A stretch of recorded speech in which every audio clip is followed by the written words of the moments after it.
Esse aqui foi o texto da nossa primeira aula. Vamos ler todos juntos? No caso, só vocês vão ler 1 a 4. Judas 1 a 4 para a gente relembrar algumas coisas importantes e andarmos até os versos que são o tema principal da nossa aula de hoje. Vamos lá? Vocês, Judas...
Muito bom. Não precisa necessariamente agora, mas galera da mídia, fica atenta com o microfone aí durante a aula, tá? Já fica a posse. Quem escreveu a carta? Quem? Judas. Ó, você já ganhou 1 ponto na aula, olha só. Você já sabe, uma coisa você já acertou. E Judas se identificou como nessa carta? Servo de Jesus Cristo e irmão de Tiago. Servo de Jesus Cristo e irmão de Tiago. Então nós podemos dizer que esse Judas aqui, não é aquele Judas Iscariotes, né? Lá que traiu Jesus, mas é um irmão de Tiago. Consequentemente, a gente já viu isso, que ele é irmão de Jesus, meu irmão de Jesus. Só que ele não coloca essa credencial, né, outorgando para si mesmo essa autoridade. Mas ele se identifica como servo, ele é servo de Jesus, ele é irmão de Tiago. Judas escreve essa carta para quem? Está no texto. Leia o texto. Hoje você vai voltar para o texto 1000 vezes, eu vou falar isso 1000 vezes. Judas escreveu a carta para quem? Para os chamados. Para quem mais? Amados em Deus Pai. E que mais? Então, se a pergunta for, para quem Judas escreveu o texto, você diz, ele escreveu o texto para os chamados, amados e guardados em Jesus. Agora, uma outra pergunta, que aí exige um pouco do conhecimento que você está tendo. Quem são esses chamados, amados e guardados? Quem são? Obviamente, a igreja, tem que ser. Mas tem mais. Quem é esse público? Os escolhidos. Não é necessariamente isso. Está amplo demais, eu quero específico. Eleitos? Não. Assim, peraí, deixa eu corrigir. Não é que vocês estão errados, tá? Só que eu quero mais específico, porque a Bíblia toda foi escrita para os eleitos, para os chamados, para os escolhidos. Concorda comigo? Oi? Foi escrito para você também, eleita, chamada, escolhida, separada, guardada, amada. Mas vamos lá. Judas, ele era um missionário itinerante. Vocês já viram isso, não ouviram? Lá na primeira aula. Então, se Judas era um missionário itinerante, regra de 3, raciocínio dedutivo. Ele pregava em muitas congregações. Muito certamente ele pregava em muitas cidades, muitas igrejas. Então, quando ele escreve uma carta, que ele diz que ele está escrevendo aos chamados, amados e guardados, quem é o público dele? Provavelmente essas são as pessoas que ele pregava, que ele fazia o ministério itinerante dele. Concorda comigo, não? Ou não? Parece lógico ou parece lógico? Parece lógico ou parece lógico? Lógico. Então, quem é o público de Judas? O público de Judas são aqueles alvos do seu ministério itinerante, igrejas que ele pregava, igrejas que ele estava indo ali, visitava e levava a palavra. Esses são os chamados, amados e guardados. Não necessariamente uma igreja só, mas essa carta parece uma carta circular, que ele manda para vários lugares. Então aí a gente já chegou num ponto importante. E qual é a saudação que ele traz para esses chamados, amados e guardados? Qual é? Exatamente. misericórdia, paz e amor vos sejam multiplicados. Aí ele vem e fala de novo: amados, amados, quando eu me empenhava para escrever-lhes a respeito de quê? Da salvação que temos em comum. Então esse era o propósito dele maior. Então ele estava ali empregando uma tarefa que ele queria escrever sobre a salvação que eles têm em comum. Aí o que ele sente? Ele sente que é necessário o quê? Exortá-los. Exortá-los a quê? A lutar pela fé. Tem a resposta completa. Que uma vez por todas foi entregue aos santos, separados em Cristo Jesus. Então presta atenção. Judas, em seu ministério itinerante de pregação do evangelho, ele entendeu que seria necessário empregar um esforço de escrever sobre a salvação que eles tinham em comum. Então, ele pensou e falou: eu preciso escrever sobre isso, sobre a salvação que temos em comum. E ele começou a escrever sobre isso. No entanto, seria a primeira de Judas, né? No entanto, quando ele estava escrevendo, acontece alguma coisa. Porque ele diz ali, ó, eu senti que era necessário. Ele estava escrevendo sobre a salvação em comum, mas ele sente que é necessário. Aconteceu alguma coisa. A gente ainda não sabe o que aconteceu. A gente está no versículo 3. A gente só sabe o que aconteceu. E aí, quando ele sente essa necessidade, ele vai passar a exortar aqueles cristãos para que eles lutem pela fé. Lutem pela fé. E aí agora vem um motivo. Por quê? Por que Judas faz isso? Vai, olha para o texto. Vai.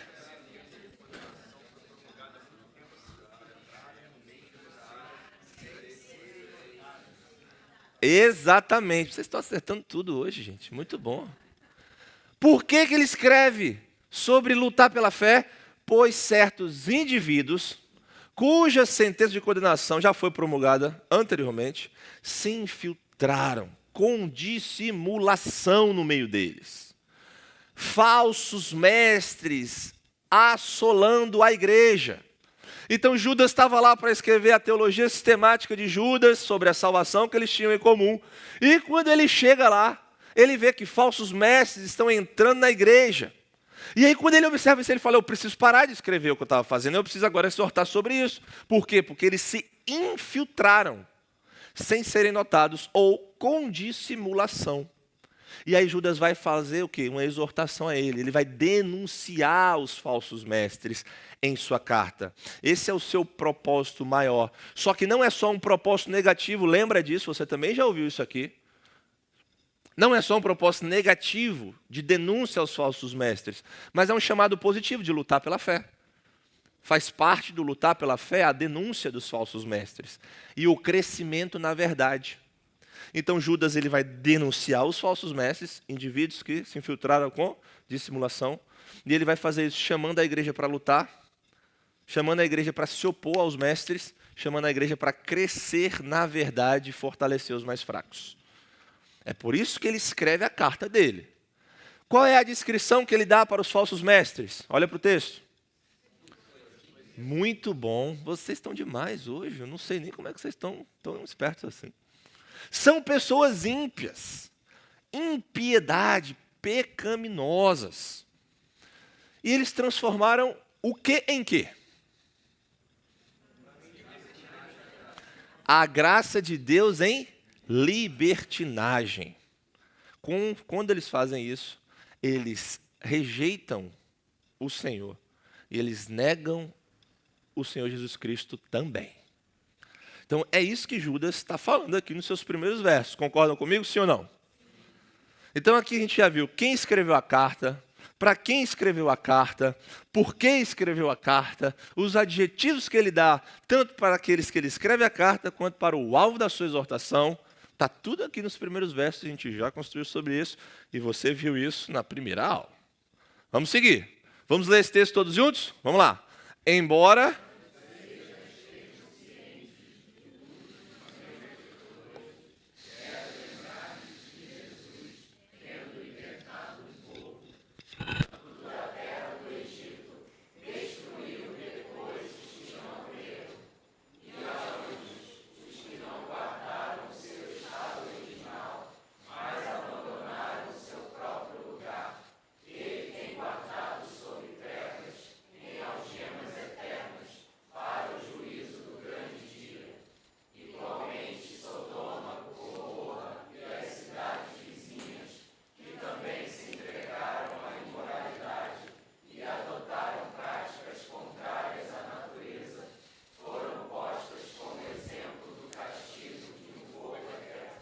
Muito bom.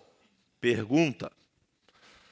Judas levanta 3 exemplos de juízo. Ele vai fazer uma comparação com os falsos mestres do seu tempo, mas antes ele relembra 3 exemplos de juízo para embasar o seu argumento anterior, dos 4 primeiros versos que a gente acabou de ver. Quais são os 3 exemplos que ele traz? Qual é o primeiro exemplo? Povo de Israel. Muito bom, Raquel. Isso aí. Povo de Israel. Segundo exemplo? Anjos. Muito bom. E o terceiro exemplo? Sodoma e Gomorra e cidades vizinhas. Ok. Aí, outra pergunta para os irmãos. Aquela igreja estava na ignorância sobre esses assuntos ou eles já sabiam dessas coisas? Por que vocês sabem que eles já sabiam? Porque ele diz, o que está no texto? Olha só. Embora vocês já estão de tudo e de uma vez por todas, aí ele vem relembrando. Ele relembra que o povo de Israel no Egito fez o quê? Está no texto, olha para o texto. Olha lá o final do texto. Não creu. Então olha só, eles foram libertados do cativeiro, da escravidão. Né? Eles foram redimidos. E depois eles não creram. Então qual é o problema aqui desse exemplo número 1? É a incredulidade. Ok. E aí ele traz o outro exemplo que são os anjos. O que esses anjos fizeram, irmãos? Não afrontaram a autoridade de Deus. Por quê? Porque não está no texto. Olha lá, o texto está ali dizendo que eles afrontaram a autoridade de Deus ou está? Ou não? Não está. Poxa, pastor Jonas, mas é isso. É, interpretação, mas agora vocês estão observando. O que os anjos fizeram? Exatamente. Eles não guardaram o seu estado original. Ou seja, eles foram colocados com a missão, irmãos. Eram mensageiros de Deus. Eles não guardaram isso. Eles não guardaram isso. E o que eles fizeram mais? Abandonaram o seu próprio lugar. Eles eram destinados a um lugar. Eles abandonaram ali. Eles foram fazer outras coisas. O que isso significa? Vai, Cristiano. Eles afrontaram a autoridade de Deus. Agora sim. Quando eles recebem uma função, uma missão, e um domicílio, e eles não fazem isso, o que eles estão fazendo? Eles estão se rebelando contra a autoridade de quem é que manda neles. No caso, o Senhor. Agora está certo. E qual é a consequência que eles alcançaram? Guardados em trevas, em que mais? Em algemas eternas para o dia do juízo. Juízo. Igualmente, Sodoma, Gomorra e cidades vizinhas. Não vou responder pergunta agora desse texto que a gente está construindo e porque a gente já teve aula dele. Tá? Igualmente, Sodoma, Gomorra e cidades vizinhas. Qual foi o pecado de Sodoma, Gomorra e cidades vizinhas? Se entregaram à imoralidade e adotaram o quê? Onde é que você vê no Novo Testamento referências a práticas contrárias à natureza? Muito bom, Romanos 1, excelente. Lá diz que os homens e as mulheres trocaram o quê? A forma natural de se relacionar. Se relacionaram trocaram por práticas contrárias à natureza. E o que eles alcançaram com isso? Eles foram entregues. Eles foram entregues por um modo de pensar errado, por um modo de agir errado. Deus os entregou. E tudo isso é fruto do quê? Da rebeldia do coração. É isso aqui que ele está dizendo. Sodoma e Gomorra, cidades vizinhas, foram postas como exemplo. Exemplo de quê, irmãos? Do castigo de um fogo eterno. Do castigo de um fogo eterno. Então, olha só o que Judas está fazendo. Ele diz quem escreveu a carta, ele adjetiva, ele diz para quem que foi, ele diz qual o objetivo, ele diz o que aconteceu, o que ele estava fazendo, o que ele começou a fazer por causa da necessidade. E agora ele levanta exemplos. Ele mostra, olha, eu vou falar de uns indivíduos aqui com vocês que são falsos mestres e eles vão alcançar a sua condenação. Aí, antes dele sentenciar esses indivíduos, ele traz exemplos, que são esses. Ele diz assim, deixa eu levantar alguns exemplos aqui para vocês. Não são coisas que vocês não sabem, são coisas que vocês sabem. Mas eu estou lembrando. Olhe para o povo de Israel no Egito. olhe para os anjos, olhe para Sodoma, Gomorra e cidades vizinhas. Está vendo o que aconteceram com eles? O povo de Deus foi julgado. Anjos foram julgados. E cidades gentias, pagãs foram julgadas. Vocês acham que esses homens vão ficar impunes? É mais ou menos isso que Judas está querendo dizer aqui. Vocês acham que eles vão passar ilesos? Ah, mas não vão não. É isso que ele está querendo mostrar. E agora, a gente vai para os nossos versos do dia. É agora, 8 a 11. Judas vai voltar sua atenção para os falsos mestres do presente. Olha, ele falou só dos indivíduos lá, mencionou, trouxe exemplos do Antigo Testamento e agora ele vai voltar sua atenção para os falsos mestres do presente. E evidencia que eles estão seguindo um caminho perigoso e escorregadio. Tudo o que Judas escreveu sobre os apóstolos, nesse parágrafo, qual o parágrafo aqui? 8 a 16. Tá? É a minha parte aqui nas aulas. Então, nesse parágrafo de 8 a 16, mas hoje a gente só vai até o 11, ele vai escrever que está sintetizado em 3 sentenças. Os falsos mestres rejeitam a autoridade divina, os falsos mestres recorrem a uma deliberada hipocrisia e os falsos mestres vão receber a sua punição. Especificamente hoje, o que a gente vai falar? Dos versos 8 a 11, que diz o quê? Veremos como eles rejeitaram a autoridade divina. É isso que a gente vai ver. E agora a gente vai ler o nosso texto. De novo, tá? De novo. Por quê? Porque eu estou considerando que você leu em casa. Olha só como é que eu tenho fé. Olha só como é que eu tenho fé. É uma fé grandiosíssima, né? Grandiosíssima. Mas antes da gente ler o nosso texto, que é o texto do dia, eu gostaria que a gente recorresse ao Senhor em oração mais uma vez, lembrando de um ponto que eu falei na aula sobre como estudar a Bíblia. Que a gente sempre se aproxima da Escritura em quê? Em dependência do Senhor. A gente utiliza as ferramentas do estudo, mas a gente precisa depender do Senhor, da graça e da iluminação dele. Então a gente vai orar mais uma vez, tá? Paulo, você pode fazer essa oração, por favor? Senhor, nós bendizemos a Tua maravilhosa graça e no momento que nos aproximamos, ó Pai, da Tua palavra, pedimos, ó Pai, que o Senhor venha a nós, venha falar ao nosso coração. Amém, Senhor. Não apenas para despertar a nossa mente, Senhor Deus, mas o nosso coração também. Para que, ao ouvirmos a Tua palavra como ovelhas que somos, ó Deus, isso venha descer para as nossas mãos, Senhor Deus, que isso se transforme em prática nas nossas vidas. Rogamos isso ao Senhor, em nome de Cristo Jesus. Amém. Amém. Graças a Deus. Vamos então ao nosso texto. Vamos ler tudo juntos? Vamos lá. Do mesmo modo, também esses, quais sonhadores, contaminam a carne, rejeitam a autoridade e insultam os gloriosos seres celestiais. Contudo, nem mesmo o arcanjo Miguel, quando entrou em conflito com o diabo e discutia a respeito do corpo de Moisés, ousou pronunciar sentença difamatória contra ele. Pelo contrário, disse: o Senhor repreenda você. Esses, porém, quanto a tudo o que não entendem, difamam, e quanto a tudo o que compreendem por instinto natural, como animais irracionais, até nessas coisas se corrompem. Ai deles, porque seguiram o mesmo caminho de Caim, e movidos por ganância, caíram no erro de Balaão e foram destruídos na revolta de Corá. Essa é a palavra do nosso Deus. Amém, Senhor. Observação, interpretação e aplicação. Se você está chegando de paraquedas aí, olha lá. Observação, o que o texto diz. Interpretação, o que o texto significa. Aplicação, como podemos aplicar em nossas vidas e na vida da nossa igreja. E nós vamos começar pelo qual? A gente vai começar pelo qual? A galera de trás pode participar. A gente vai começar pelo qual? Boa, o pessoal está atento. Olha que coisa boa. Graças a Deus. Graças a Deus. Judas 8. Observação.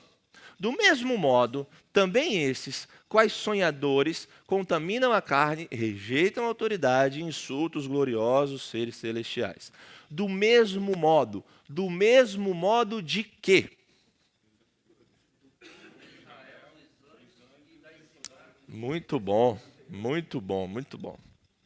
Do mesmo modo dos exemplos anteriores. Ele está tecendo um argumento. Você não pode perder isso de vista. Você tem que ficar aí com a sua Bíblia, com o texto, voltar 10, 20 vezes para você ver o que ele está querendo dizer. Do mesmo modo que os anteriores. Aí ele diz, também esses. Esses quem? Quem são esses aí que ele está se referindo? Os falsos mestres. Então, do mesmo modo que todos esses exemplos que ele trouxe até aqui, esses, os falsos mestres, aí ele dá uma pausa. Aí ele dá uma pausa para adjetivar os falsos mestres. Qual é o adjetivo que ele traz? Sonhadores. Sonhadores. Ser um sonhador é algo bom ou algo ruim? Depende do sonho. Depende do sonho. Mas vamos lá. Vamos aqui pelo puro termo da palavra, sem achar que eu estou querendo fazer pegadinha. Ser um sonhador é algo bom ou algo ruim? Algo bom, né? Sim, não tem nenhum problema. Ok? Fala assim, fulano é um sonhador, não sei o que, um sonhador. Seu filho é um sonhador, teve um sonho. Tá? Você não vai falar, cuidado, esse é o pecaminoso. Você não vai falar isso para ele. Então, ser um sonhador não necessariamente é ruim. A Judas traz essa palavra aqui. Só que essa palavra aí, sonhadores aqui, ela não está se referindo a algo bom. Ela está se referindo a algo ruim. Então o termo aqui é pejorativo. A Ara traz assim, sonhadores alucinados. Porque o termo não é um sonhador como seu filho lá que sonha ir para a Disney, entendeu? Não é esse o sonhador aqui. O sonhador é o ruim. Então ele é um sonhador alucinado. É o que a Ara traz. A tradução da Almeida Revista e Atualizada. Acho que ela é uma das únicas que traz esse adjetivo, alucinados, para poder mostrar que é ruim aqui. Então, quais sonhadores alucinados? Aí o que esses sonhadores alucinados fazem? Olha lá para o texto. Contamina a carne. Para aí, contamina a carne. Que carne é essa?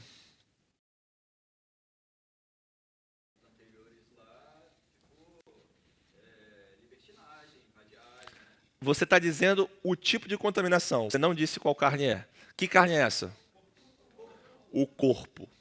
O corpo de quem? O próprio corpo. Não é, irmã Sandra? Fala mais alto? Sim, no caso do contato, né? Contaminado, mas em primeira instância o próprio corpo deles. Está contaminando o corpo. Então carne aqui é corpo. Então, eles contaminam a carne. Agora vem a segunda pergunta. Como eles contaminam a carne? Não necessariamente rejeitando a autoridade. Olha o fluxo do texto. Rejeitando a autoridade é um outro pecado.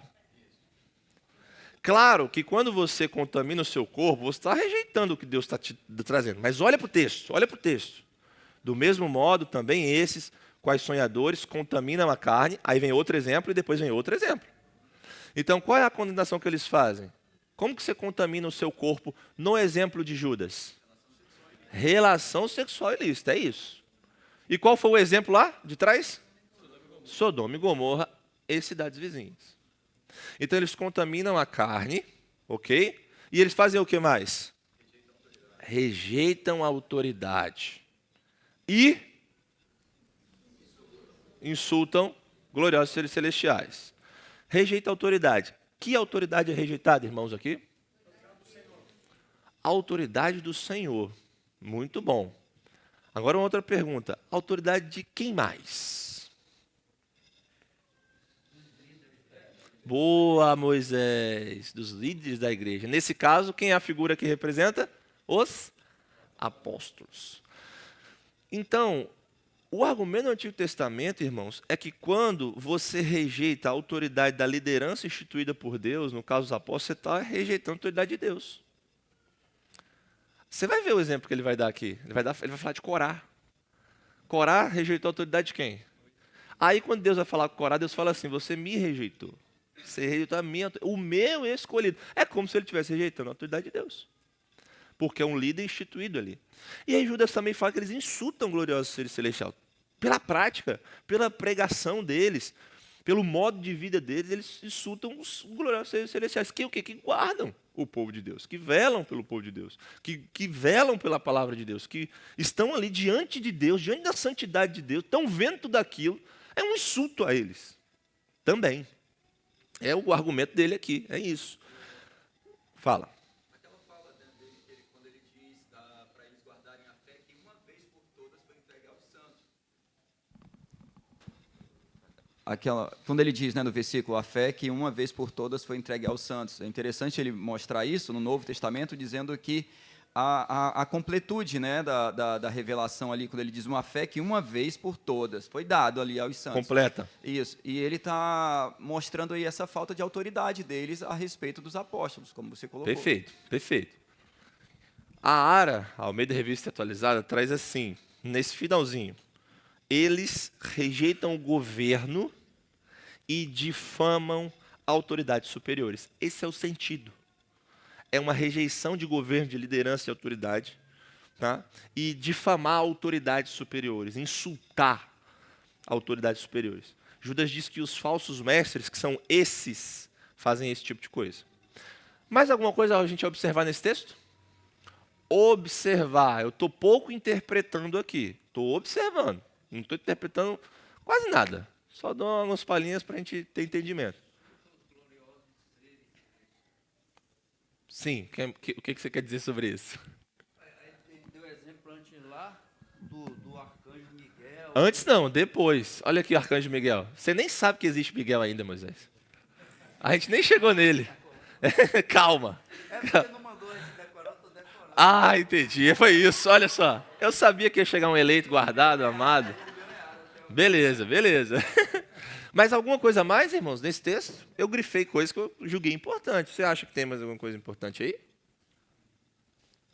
Sim, não? Não vou ficar aqui esperando muito, não. Vou passar. Observamos. Agora, olha só. Olha, esse texto aqui é interessante demais agora. Esse texto aqui é interessantíssimo. Então, ele está falando dos falsos mestres. Aí ele mostrou o pecado dos falsos mestres. Eles contaminam a carne, não é? Eles rejeitam a autoridade. Eles insultam seres celestiais. Aí ele vem e traz um exemplo. Ele faz uma abertura aqui, uma aspas. Olha só o exemplo que ele diz. Contudo, nem mesmo o arcanjo Miguel, quando entrou em conflito com o diabo, discutia a respeito do corpo de Moisés, ousou pronunciar sentença difamatória contra ele. Pelo contrário, disse, o Senhor repreenda você. Contudo, o que significa a palavra contudo? O que é contudo? É uma conjunção adversativa. Indica o quê? Oposição. Então, ele está falando de uma coisa lá, ele vem, contudo, vou fazer uma oposiçãozinha aqui. Aí ele vai colocar nessa oposição, você não precisa saber do texto, você não está sabendo nada do texto, você está sabendo só do português. Ele vai colocar o exemplo dos falsos mestres em oposição ao que ele vai dizer agora. Ele vai comparar. Olha, esses aqui contaminam a carne, rejeitam a autoridade, insultam os gloriosos seres celestiais. Contudo, oposição, contraste. Então você tem que entender que ele vai fazer um contraste. Nem mesmo o quê? O arcanjo Miguel. O que é um arcanjo? Um arcanjo é um anjo somente? Por quê? Simples, porque se fosse só um anjo, estaria anjo. Está ali arcanjo. É uma palavra diferente. O que é um arcanjo? Um anjo plus, olha isso. Eu considero essa resposta. Um anjo de patente alta. O que é arcanjo? Boa! Muito bom. Olha só, ela nem precisou saber grego. Ela fez uma comparação, a irmã fez a seguinte comparação. Arque é um prefixo que significa principal. Arque, diocese, arque, inimigo. Usando o português. Mas se a gente for para o grego, vai ver que arqué é uma palavra que significa principal, superior, de ordem superior. E anjo é o hagelos, do grego, significa mensageiro. Mensageiro de Deus. Então, o arquehagelos significa um mensageiro principal, superior, de uma ordem superior. Aqui, esse arcanjo é apresentado como um dos chefes dos anjos. Ele é um dos caras principais. É isso que o texto está mostrando para a gente. E qual é o nome do arcanjo? Muito bom. Muito bom. Muito bom. Miguel. Então, o arcanjo Miguel é um mensageiro de Deus principal, um dos principais, um chefe dos anjos. E quem é esse Miguel? Ele aparece em outros textos da Bíblia? Sim ou não? Aí a pessoa fica, se eu responder sim, ele vai perguntar qual. Tem que fazer o dever de casa. Boa, Moisés. Ele aparece em outro texto da Bíblia. Em Daniel. Alguém lembra do que está acontecendo lá em Daniel? Gabriel estava orando, aí veio o anjo Gabriel e ele foi impedido. Aí veio o arcanjo Miguel para lutar lá com Eita, rapaz. Aqui, ó. Galera do fundão. Vamos lá, galera do fundão. Ajuda o Moisés aqui. Mas é por aí. O anjo Gabriel tinha uma missão que era entregar o quê? Uma mensagem a Daniel. E quem se opôs? Um dos enviados de Satanás se opôs a ele. E aí o texto diz que quem foi mandado para ajudar? Miguel. Então Miguel foi mandado para ajudar, o arcanjo Miguel. E em outra passagem também, em Daniel 12, diz que o arcanjo Miguel, ele é um dos protetores do povo de Deus, do povo de Israel. Ele é um anjo que ele zela, que ele cuida do povo de Deus. E ele faz esse embate lá com o outro enviado de Satanás nesse texto. Com o capeta. Tem mais passagem falando sobre Miguel? Apocalipse, muito bom. Irmãos, uma Bíblia com uma referenciazinha cruzada já está lá. Eu não estou trazendo a super teologia sistemática aqui, não. Eu só estou cruzando referência. O que diz lá em Apocalipse? 12:7. O que diz? O Charles está aqui, está sem saber para onde vai. Dá lá. Lidera uma batalha no céu contra o dragão, é isso? Não, mas fala o texto, lê o texto. Ah, Fábio! Pode ler aqui, ó, Cristiano. Cristiano.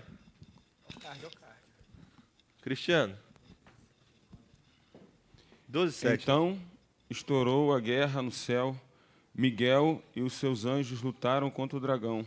Também o dragão e os seus anjos lutaram, mas não conseguiram sair vitoriosos e não havia mais lugar para eles no céu. Glória a e Deus. foi expulso o grande dragão, a antiga serpente, que se chama Diabo e Satanás, Não é o nosso texto de hoje. o Não. sedutor. Hã? Acabou? Não acabou, não? Porque é até o 9, né? Tá, não, mas tá bom. Tá bom? Não é o nosso texto de hoje, o nosso foco, então a gente não vai ver os detalhes. Mas olha o que está dizendo o texto sobre Miguel. Ele e os seus anjos, então mostra essa superioridade a ele, no caso dessa liderança. E ele está batalhando contra o dragão, então ele batalha contra o mal. Então a imagem de Miguel na Bíblia é essa, é alguém que protege o povo de Deus e alguém que luta contra o mal. Ele luta contra as hostes do mal. Ok. Contudo, oposição, exemplo, arcanjo, você já sabe, Miguel é o nome dele, você já viu as passagens que na Bíblia falam dele. O que Miguel fazia? Olha para o texto, vai, diz aí o que ele fazia.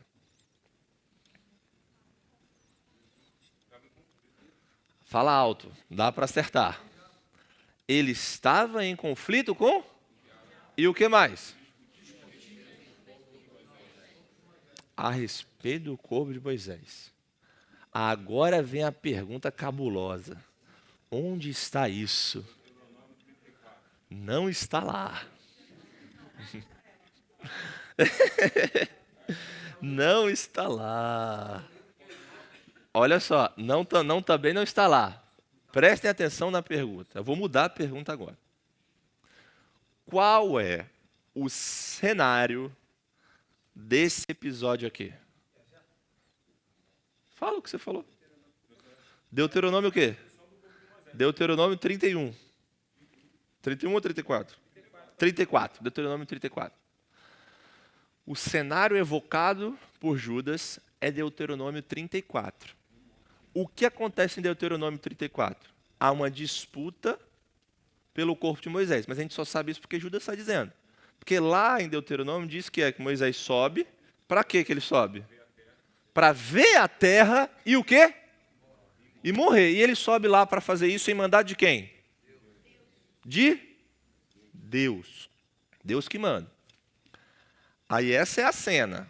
O contexto da cena é esse. Agora, onde está essa explicação de Judas? Não está em Deuteronômio. Está em outro lugar da Bíblia? Sim ou não? Está num livro apócrifo. Qual? Não é Enoque. Alguém sabe qual? Não? Isso é uma informação que a gente precisaria de fora mesmo, porque senão você não vai saber ali puramente no texto. Mas está num livro apócrifo chamado Testamento ou Assunção de Moisés. A data desse livro apócrifo é mais ou menos 3 antes de Cristo a 30 depois de Cristo. É longe porque é difícil de delimitar. Hoje, atualmente, nós só temos alguns poucos fragmentos desse texto. Tá? Mas esse episódio está lá, nesse livro apócrifo. Tá? Se você quiser saber mais, você pode olhar o nosso material que eu coloquei mais informações. E o que Judas faz com a gente aqui? Ele pega essa referência que está lá no livro apócrifo. O que é um livro apócrifo? Um livro não inspirado, um livro que não faz parte do cano. Por que ele não é inspirado, que ele não faz parte do cano? Porque a autoria está duvidosa, porque o conteúdo todo está duvidoso, porque não foi Deus quem inspirou aquilo ali. Mas agora um pouco de explicação, porque a gente precisa. Quando Judas traz esse exemplo aqui, primeira coisa, ele não está dizendo que o livro Assunção de Moisés é inspirado. Primeira coisa. Ele não está avalizando, legitimando o escrito apócrifo. Mas ele está pegando um exemplo do escrito apócrifo, tá? E trazendo para o texto da Escritura. Pergunta, esse exemplo que ele traz, aconteceu ou não aconteceu? Sim. Por quê? Você sabe disso? Simples, vai bem simples. É isso. O exemplo aconteceu. Por quê? Porque está aí. Então, esse episódio que está no livro apócrifo, ele realmente aconteceu. E realmente teve isso aí, um conflito do diabo com Miguel, em disputa do corpo de Moisés. Isso aconteceu de verdade. E quando o Espírito Santo inspirou Judas a escrever a sua carta para instruir a igreja, o Espírito o conduziu a colocar esse exemplo aí. Então é um exemplo verdadeiro, um exemplo que aconteceu e algo que o Senhor Deus, seu Espírito, queria que a igreja tivesse informação. É assim que a gente lida com o relato. Não está inspirando, não está dizendo que o texto lá está inspirado, mas a partir do momento que essa expressão toca o texto da Escritura, é palavra de Deus. Então, é palavra de Deus. Aconteceu, isso está ali. E esse era um exemplo que as pessoas sabiam na época. Esse é um outro detalhe. Então, quando Judas falou ali, ninguém ficou assim, meu Deus, que absurdo. Não, eles sabiam, conheciam o manuscrito, conheciam o exemplo, tradição oral, até o próprio texto. Está ali. Então, é assim que a gente vai lidar, tá? E o que acontece? O que acontece nessa cena? Miguel, o texto diz que quando ele estava lá fazendo essa disputa com Satanás, ele nem ousou o quê? Pronunciar o quê? Sentença difamatória. O que é difamar alguém? Português. Falar mal. O que mais? Denegrir a imagem da pessoa. O que mais? Repreender, acusar. Você faz tudo isso quando você vai contra a fama de alguém, vamos dizer assim, contra a reputação de alguém. Você faz isso levantando normalmente acusação, sentença, ou alguma palavra que vai colocar isso em xeque. Isso é difamar alguém, é desacreditar publicamente. O texto diz que nem Miguel, olha só, o principal dos anjos, um dos principais dos anjos, um arcanjo, quando estava lutando com quem? Com Satanás. Ele não ousou pronunciar a sentença difamatória, mas ele faz o quê? Ele diz o quê para ele? Senhor, repreenda você. De quem foi o poder para a repreensão? É do Senhor. Quem foi trazido para o conflito? Responde que você sabe. Quem foi trazido para o conflito? Está ali que o diabo e Miguel contendia, conflitava pelo corpo de Moisés. Aí a última frase diz, o Senhor repreenda você. Quem foi trazido para o conflito? O Senhor, ué. Responde, gente. O Senhor. Aí olha o exemplo que Judas está trazendo. Os falsos mestres, eles fazem o quê? Contaminam a carne, rejeitam a autoridade e fazem o quê? Difamam seres celestiais. Aí ele traz, vamos abrir uma parêntese? Nem Miguel ousou fazer isso. E é o maior dos anjos contra o pior dos anjos. Olha só, tem peso isso aqui. Tem significado para nós. Mas essa foi nossa observação, a gente não fala mais nada sobre. Só depois. Vamos seguir. Esses. Quem são esses? Os falsos mestres. Porém, você já sabe, é o quê? Uma conjunção que está dando oposição aqui. Esses, porém, ele volta. Está percebendo que ele está voltando? Ele falou de Miguel. Agora ele diz assim, esses falsos mestres, porém, em oposição a Miguel. Olha só que legal que ele diz. Quanto a tudo o que não entendem, eles fazem o quê? Difamam. Você já viu a palavra difama no texto? Aonde? Verso anterior. Miguel não ousou difamar. E quanto a tudo o que compreendem por instinto natural, como o quê? Animais irracionais. Outras traduções. Brutos sem razão. Animais selvagens. Feras. Bestas brutas. Bichos. Olha o peso que Judas está trazendo. Como animais irracionais, eles se corrompem. Eles se corrompem. Você já tentou ensinar para o seu cachorro sobre pecado? Para o seu periquito, para a sua cacatua?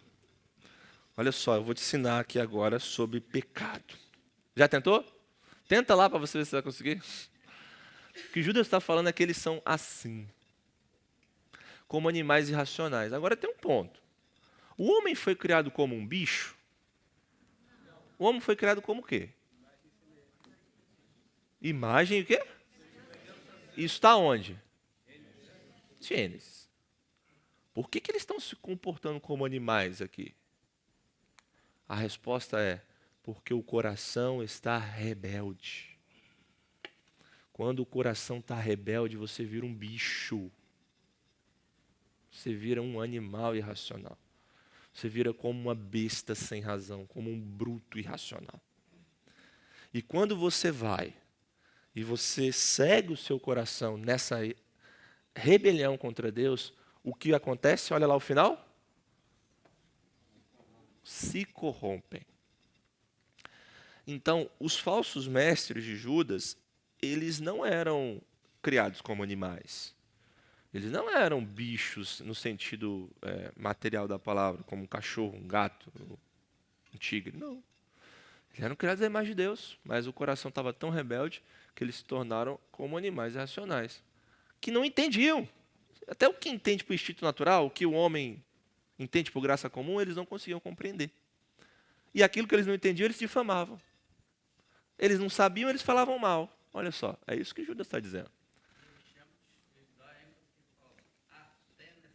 Até nessas coisas, porque são as coisas normais que é o homem, até pela graça comum, sem ter graça especial, sem ser salvo, até um homem com a graça comum consegue entender algumas coisas sobre a criação, sobre a fratura do mundo, né, sobre certo e errado. Mas aqui, até nisso, eles se corrompem. Eles não conseguem entender. Por fim, ai deles. O ai na Bíblia significa o quê? Juízo, sentença, mas tem mais. Quem mais? Lamento, dor, sofrimento, aflição. A pergunta é, qual dessas aqui se refere o texto? Juízo, condenação. Está fazendo uma sentença para eles. Ó. Ai deles. Por quê? Porque eles seguiram. Eles seguiram por quê, irmãos? Eu falei a resposta no anterior. Ó, pela rebeldia do coração. Então você só segue um determinado caminho porque o seu coração manda. É isso que o texto está dizendo. Porque seguiram o mesmo caminho de quem? Caim. Depois, qual o outro caminho que eles seguiram? Balaão. E o outro? Corá. Quem foi Caim? Quem? Filho de Adão, irmão de Abel. E o que Caim fez? Matou seu irmão. Por que ele matou? Texto bíblico. Eu quero texto bíblico. Mas esse está difícil para procurar. Porque o pecado dominou ele. 1 João, capítulo 3. Você vai ter lá assim, João diz, e por que Caim matou Abel? É a pergunta que ele faz. Aí ele diz assim, porque as suas obras eram más e as do seu irmão justas. A obra dele era má e a do irmão justa. Isso tem a ver com salvação mesmo. Isso tem a ver com o coração rendido ao Senhor. Isso tem a ver com o culto. Isso tem a ver com a adoração. Aqui é maldade e justiça sendo colocados em oposição. E por causa disso nós sabemos, o texto é 1 João 3,12. E por causa disso nós sabemos, claro, que foi por inveja, ciúme, né? Por maldade que ele fez isso. O outro exemplo ali é de quem? Balaão. Quem foi Balaão? Profeta. Bom ou ruim? O que ele fez? O que ele fez? Tentou amaldiçoar o povo do Senhor. Perfeito. Então, Balaão foi aquele que se levantou para amaldiçoar o povo de Deus, lá em Números 22 a 24. E ele fez isso por dinheiro. Balaque chegou lá e falou, e aí, qual é o seu preço? 1 milhão. Eu pago. Vamos lá. Deus falou, não vai. Se você for, vai dar ruim. Ele foi. Balaque ofereceu mais e mais, e ele foi ali, por ganância. O que aconteceu naquela narrativa? Deus trocou o quê? Deus trocou a maldição em bênção. Ao invés de amaldiçoar, ele abençoou. Mas ele foi movido por ganância. E por último, a revolta de Corá. Quem foi Corá? Parente de Moisés, que fez o quê? Números 16. Se rebelou contra a autoridade, questionou a autoridade de Arão e de Moisés. E o que aconteceu com o queridinho Corá? Foram fulminados 250 deles. Fulminados como? Não foi torrado. Outros foram torrados.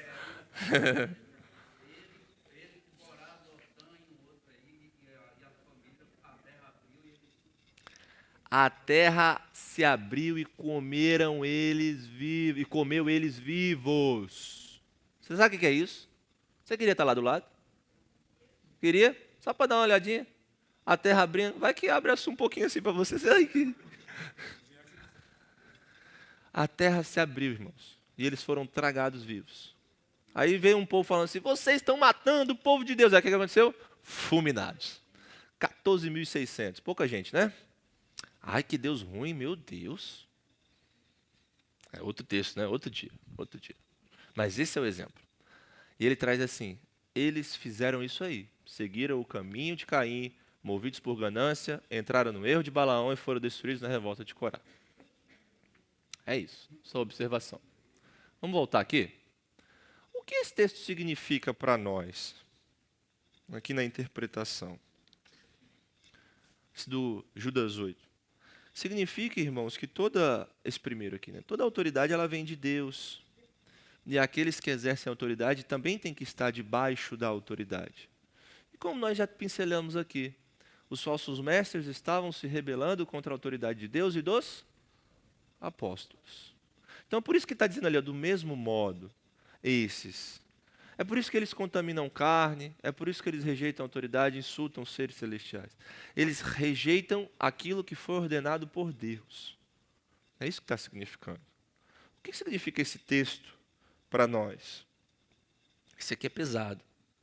Olha só, se o próprio arcanjo, Miguel, não proferiu juízo infamatório contra o diabo e entregou essa causa a Deus, como é que os insubordinados, falsos mestres estão se levantando contra a autoridade de Deus e seus apóstolos?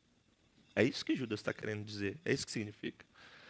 Se um arcanjo tem cautela para lidar com o diabo, quão mais cautela nós temos que ter?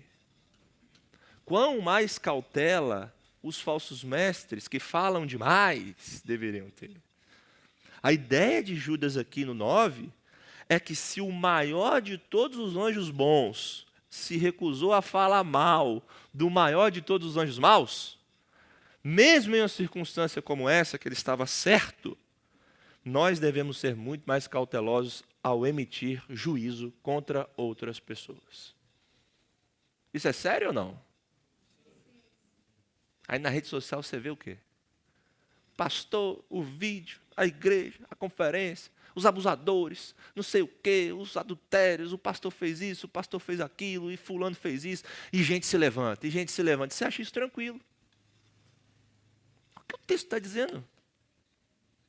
Aqui não é que Miguel, esse texto não está significando que Miguel ele fez algo errado. Não. Aqui está significando assim, ó, Miguel ele chega naquela cena e ele fala assim, eu vou ter cautela. Só tem um nome que pode expulsar, repreender Satanás, que é o quê? O nome do Senhor. Então ele fala assim, eu não vou fazer com a minha autoridade. Eu vou fazer com a autoridade de Deus. E aí o que o falso mestre fazia na igreja? Minha autoridade. Olha isso. Cuidado. É a orientação de Judas. Toma cuidado com isso, ao fazer juízo das outras pessoas, no caso aos falsos mestres, mas aplicando a nós também. Pesado essa, né? Essa é seríssima. O que o 10 significa? Que os falsos mestres são governados pelo instinto e não pelo entendimento. Instinto natural, como animais irracionais, mas não pelo entendimento. E nisso eles se corrompem. Nisso eles se corrompem. E o que esses 3 exemplos também trazem para a gente? Que os falsos mestres, da mesma forma que Caim, Balaão e Corá, eles repetem esses pecados. Eles vão por inveja, por egoísmo, porque as suas obras são más, e eles querem levar o povo ao pecado, destruir o povo. Eles são movidos por ganância, por dinheiro, e é por isso que eles fazem as coisas que eles fazem. E eles também se mostram contra a autoridade de Deus e seus apóstolos. É por isso que eles vão na revolta de Corá. Judas pesa a mão. Ele pesa a mão, é pesado mesmo. E ele diz assim, esses aí, que estão no meio de vocês, são como tudo isso aqui que eu estou falando. É por isso que eu estou denunciando eles, é por isso que eu estou fazendo a advertência pesada que eu estou fazendo aqui para vocês. Sim. Essa expressão ai deles, que tem muito Isaías 5, né? Fazendo a Boa, conexão, lembrou? Bom texto. Lá em Isaías 5, Isaías sempre usa como certeza de juízo, né? Aí também tem um pouco disso em Judas, a certeza do juízo com relação a esses falsos mestres. Não só É uma pergunta ou uma afirmação? É uma pergunta. Pode porque- ser as duas coisas, que está certo. Ah, tá. Tá certo, é uma certeza de juízo também. Eles vão ser condenados. E a gente vai ver isso no próximo texto. Porque Judas vai mostrar que é certo que o juízo vai descer sobre a cabeça dos falsos mestres. Então, quando ele coloca esse termo, que é lá do Antigo Testamento, um termo muito corriqueiro, ele também traz essa realidade. Perfeito. Perfeito. Eu trouxe aqui, irmãos, agora nessa fase de aplicação, eu tinha coloquei 7 aplicações. Porque aqui a gente foi até a interpretação, mas não vai dar tempo. Gastei muito tempo aqui na observação e na interpretação. Então, a parte de aplicação, a gente fica para a semana que vem. Tá bom? Então, a gente faz essa parte de aplicação e entra no nosso texto. Na semana que vem eu não vou fazer essa recapitulação que eu fiz hoje também, não. Mas eu quis fazer essa recapitulação e te apontar para o texto e ser um pouquinho mais firme nisso, para que você consiga entender o método. O método ele é participativo, você tem que estar aqui, ó, trocando comigo. E ele sempre busca te voltar para o texto. Para o texto. Então, a sua leitura durante a semana, o seu exercício de decorar os versículos serve para esse momento, para que a gente tenha o que compartilhar. E na muita observação, a gente consegue ter uma interpretação mais completa. Por isso que eu preciso de vocês. E é por isso que eu fiz tantas perguntas, inclusive algumas muito óbvias. Mas é assim que o método funciona.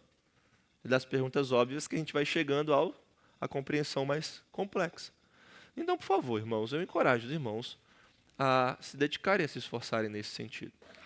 Irmãos, então, a gente vai para a semana que vem. Nós não vamos repetir nosso texto hoje. 5 a 7. Judas 5 a 7, no início da aula, a gente vai repetir esses textos e a gente vai fazer a nossa parte de aplicação. Tudo bem? Tudo bem? Tudo bem ou não? Sim. Tudo bem? Sim. Meia hora de trabalho. Meia hora de trabalho. É isso.